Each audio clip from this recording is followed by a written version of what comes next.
Ja, grüß euch. Was gibt's Besseres? Wir draußen sitzen mit einer guten Brotzeit und einem kühlen Radler. Heinz habe ich wirklich einen ganz feiner Schluck da vom Wildberg Grafing. Mit einem Zwietrall, also ohne Schleichwerbung, gell? Von der Kirch. Das ist so ein saures Limo. Ja, und wie gesagt, was gibt's Besseres? Wir daheim sitzen, draußen, wenn es wieder schön ist, und ein bisschen Brotzeit machen. Und da habe ich einen Text von mir aus meinem Dortmund-Buch, den lese ich jetzt mal vor.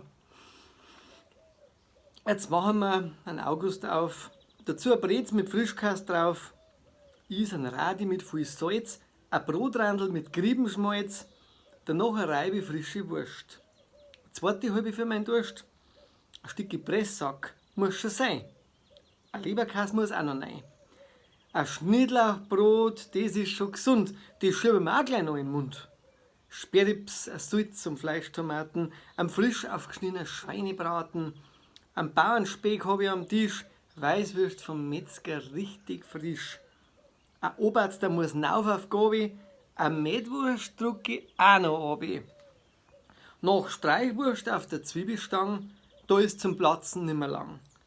Jetzt Cabanossi, Depreziner, dann dicke Pfälzer, ein paar Wiener, bei Essiggurken und am Ohr, da drucken mich die Gallen stor, meine Wampen, die wird alle größer.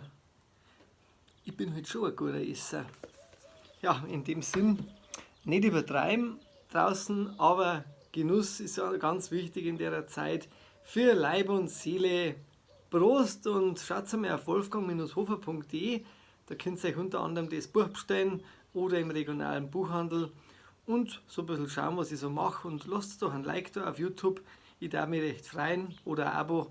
Bremer sind auch schon wieder da am Fliegen, wie es sein muss. Also, pfiat euch, Prost!